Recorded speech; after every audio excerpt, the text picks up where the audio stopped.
جب میں آفس آتا ہوں تو سب میرے سامنے آ جاتے ہیں تاکہ میں ان کا حال احوال پوچھ لوں۔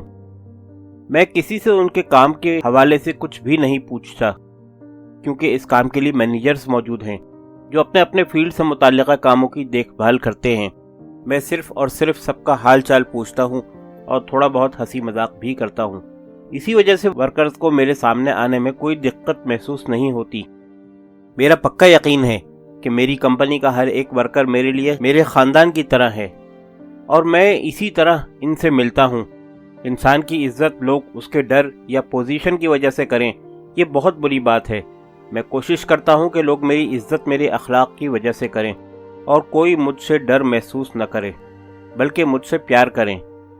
میرا کوئی بھی ورکر مجھ سے کسی وقت بھی مل سکتا ہے، اور میں ہر ایک سے مل لیتا ہوں، مگر میں جس کو ڈیوٹی دیتا ہوں اور جن کے ذمے کام لگاتا ہوں وہ ہر کوئی نہیں ہوتا۔ میں نے اپنی کمپنی میں مینیجرز کو مکمل طور پر خود مختار بنایا ہے۔ وہ اپنی ٹیم کی پرفارمنس کے ذمہ دار ہوتے ہیں، اور میں ان سے ہی رپورٹ لیتا ہوں، ٹیم کے کسی ممبر سے نہیں۔ میں کبھی بھی کسی لڑکے کے پاس بیٹھ کر اس کا کام چیک نہیں کرتا، اور نہ اس کے کام میں براہ راست کوئی رائے دیتا ہوں۔ اس کا لیڈر یا مینیجر ہی اس سے رپورٹ لیتا ہے، اور وہی اس کی پرفارمنس کا ذمہ دار ہے۔ ہمیں اپنے ہر ورکر پہ اعتبار کرنا چاہیے، اور اس کی اہلیت کے مطابق اس کو ایک حد تک خود مختاری دینی چاہیے تاکہ وہ اچھا پرفارم کر سکے۔ میں جب نوکری کرتا تھا تو مجھے لگتا تھا کہ میرا باس بہت ہی نالائق ہے اور میں بہت ہی زیادہ ذہین و فطین ہوں، مگر بعد میں پتا چلا کہ باس یا ٹیم لیڈر کو بہت کچھ پتا ہوتا ہے، اور وہ کسی اور انداز سے چیزوں کو دیکھ رہا ہوتا ہے۔ کمپنی میں یہاں آپ دیکھیں گے کہ سردیوں میں باہر لان میں بیٹھ کر بھی کام کرتے ہیں۔ میں نے ان کو کھلی چھٹی دی ہوئی ہے کہ وہ آرام دہ ماحول میں پرسکون رہ کر اچھا کام کر سکیں۔ مجھے غصہ بہت کم آتا ہے، مگر میں اکثر اپنے ورکرز کے لیے کبھی کبھار جب ضروری ہوتا ہے غصے کی اداکاری بھی کرتا ہوں، تاکہ ان کو محسوس ہو کہ ان کے اس عمل کی وجہ سے مجھے بہت غصہ آیا ہے۔ ملازمین اور ورکرز کے ساتھ اچھے اخلاق سے پیش آنا بہت ضروری ہے، کیونکہ جب آپ ان کو ایک آرام دہ اور پرسکون ماحول مہیا کرتے ہیں تو ان کی پرفارمنس بہت بہتر ہو جاتی ہے، جس سے آپ کے کسٹمرز کام سے مطمئن ہوں گے اور کاروبار میں اضافہ ہوگا۔ میں جھوٹ اور بے ایمانی پر لوگوں کو فوراً ہی جاب سے فارغ کر دوں گا۔ اس کے علاوہ اگر کسی نے دوسرے ورکر یا اپنے جونیئر اسٹاف کو ہراساں کرنے کی کوشش کی ہو تو میں ان وجوہات پر فوراً فارغ کر دوں گا۔ اگر کوئی غلطی کرتا ہے تو ہم اس کو موقع دیتے ہیں، کیونکہ غلطی ہو جانا کوئی بڑی بات نہیں ہے، مگر اپنی غلطیوں سے نہ سیکھنے والا کامیابی کی منازل طے نہیں کر پاتا۔ اگر کوئی جنسی ہراساں کرنے کا واقعہ پیش آئے تو میں نے اپنے ایڈمن کو سب سے پہلی ہدایت یہ کی ہے کہ دونوں کے نام کہیں بھی نہ لیے جائیں اور مجرم کو فوراً ہی فارغ کر دیا جائے۔ ہمارے آفس میں بہت سے بچوں نے آپس میں شادیاں کی ہیں، اور میں اس سے بہت خوش بھی ہوتا ہوں، اور آفس کی طرف سے ان کو تحائف بھی دیے جاتے ہیں۔ اگر ہمارا کوئی ورکر اچھے طریقے سے نیٹ سول چھوڑ کر چلا جائے، جو کہ کمپنی قوانین کے مطابق استعفیٰ دیتا ہے، وہ اگر ہمارے پاس دوبارہ آئے تو ہم اس کو دوبارہ خوش آمدید کہتے ہیں۔ ہمارے کام میں بچے جاب چھوڑ کر جاتے رہتے ہیں اور آنا جانا لگا رہتا ہے۔ ایک بہت اہم بات جو لیڈرشپ کے حوالے سے میں کہنا چاہتا ہوں، لیڈر کو چاہیے کہ اپنی کامیابی پر اپنی ٹیم کو کریڈٹ دیں کہ ان کی وجہ سے ہی ہم یہ کامیابی حاصل کر سکے ہیں، اور اس کو ہر کسی کے سامنے بیان کریں تاکہ ٹیم کا مورال بلند ہو۔ اس کے برعکس اگر کبھی فیل ہو جائیں، اس کا ذمہ دار خود کو ٹھہرائیں، اپنی ٹیم کو نہیں۔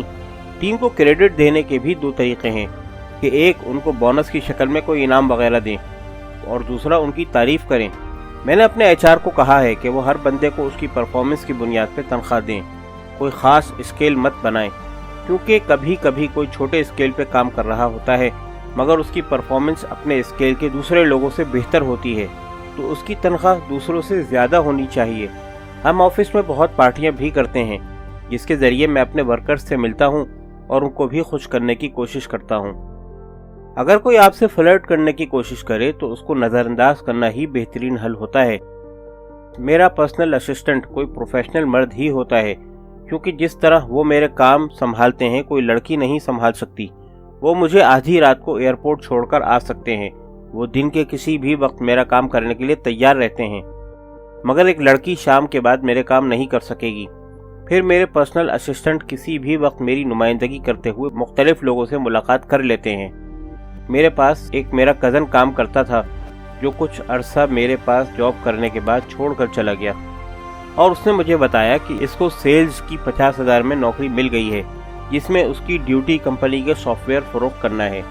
میں نے اسے کہا کہ تم بہت بدقسمت ہو کہ تم کو یہ جاب مل گئی ہے، مگر وہ کہنے لگا کیوں، اس میں تو میری تنخواہ بھی زیادہ ہے۔ تو میں نے اس کو کہا کہ تم کو میں نے اپنے ہاتھ سے کام کرنا سکھایا تھا، وہ تم نے چھوڑ دیا۔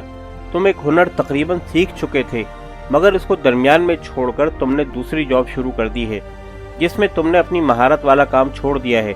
پھر وہی ہوا، اس کی مہارت سیلز میں تھی نہیں، اور وقت کے ساتھ ساتھ اس نے جو کام سیکھا تھا وہ بھی بھول گیا، اور آج کل وہ خوار ہو رہا ہے کیونکہ مارکیٹ میں کمپنیوں کو کام کرنے والے لوگوں کی ضرورت ہے۔ میں جب سعودی عرب سے آیا تھا تو میرے پاس کوئی جاب نہیں تھی، اور اس وقت میرے پاس اپنے روزمرہ اخراجات پورے کرنے کے لیے ایک ہی سہارا تھا، اور وہ میرا ہنر تھا۔ میں کمپیوٹر ٹھیک کر کے کسی کو کمپیوٹر کی کلاس دے کر اپنے اخراجات پورے کر رہا تھا، اور اسی لیے میں کچھ ہنر سیکھنے پر زیادہ توجہ دیتا ہوں۔ جب میں آسٹریلیا گیا تو مجھے فوراً ہی کام مل گیا کیونکہ میرے پاس ایک ہنر موجود تھا اور مارکیٹ میں اس کی ضرورت بھی تھی۔ میں نیٹ ورکنگ، سافٹ ویئر کے ساتھ ساتھ کمپیوٹر اسمبلنگ بھی کر سکتا تھا، اور اسی طرح مجھے کافی کام ملتے گئے۔ اب جب میرے پاس کوئی جاب کے لیے آتا ہے تو میں عموماً اس کے تعلیمی اسناد پہ اتنا غور نہیں کرتا جتنا میں اس کے ہنر اور مہارتوں پر بات کرتا ہوں۔ اس کے لیے میرا سب سے اہم سوال یہ ہوتا ہے کہ وہ میرے لیے کیا کر سکتا ہے، ہماری کمپنی میں اس کی وجہ سے کیا تبدیلی آئے گی۔ اگر کسی کے پاس ہنر ہو تو وہ کبھی بھوکا نہیں مرے گا، اور اس کا سفر ہمیشہ ترقی کی طرف ہوگا۔ میں نے جب اپنی پہلی جاب چھوڑی تو اس کی وجہ بھی یہی تھی کہ مجھے لگ رہا تھا کہ میں وہاں کچھ بھی نہیں سیکھ رہا، اور ساری عمر تو ایسے بنا کچھ سیکھے میں ترقی نہیں کر سکتا۔ اس لیے میں نے جاب چھوڑ کر کم تنخواہ والی جاب جوائن کر لی۔ یہ کوئی الہام والی بات نہیں ہوتی کہ ہمیں اللہ کی طرف سے الہام آتا ہے۔ ہر بات صاف نظر آ رہی ہوتی ہے کہ جب آپ کوئی ہنر نہیں سیکھ رہے تو پھر سمجھ لیں کہ آپ کی ترقی نہیں ہو رہی۔ میں کبھی کسی کو یہ نہیں کہتا کہ یہ کام کرو، مگر یہ ضرور کہتا ہوں کہ یہ کام نہ کرو کیونکہ یہ تمہاری مہارت نہیں ہے۔ ہمارے معاشرے میں ایک بھیڑ چال ہے کہ اگر کوئی کامرس اور فائنانس کا دور آیا تو سب ہی MBA کی ڈگریاں حاصل کرنے لگ گئے، کبھی سب کے سب IT کے پیچھے پڑ گئے۔ یہ رواج بہت غلط ہے۔ دیکھیں، ہم نے آج کے دور کی ضرورت کو نہیں دیکھنا، بلکہ ہم نے دیکھنا یہ ہے کہ ہم کس چیز میں اچھے ہیں اور ہمارا دل کس کام میں زیادہ لگتا ہے، وہ کام کرنے چاہیے۔ اگر ہم اپنے من پسند پیشے کو جوائن کریں گے تو پھر اس میں ترقی کے مواقع بھی زیادہ ہوں گے کیونکہ ہم اس میں بہت ہی عمدہ پرفارمنس دے رہے ہوں گے۔ اس کے برعکس ہم نے کوئی ایسا پیشہ اختیار کر لیا جس میں ہمارا دل ہی نہیں لگتا تو پھر ہم ساری عمر ایک ناکام انسان کی طرح بس اپنا وقت گزارنے کے چکر میں ہی مصروف رہیں گے۔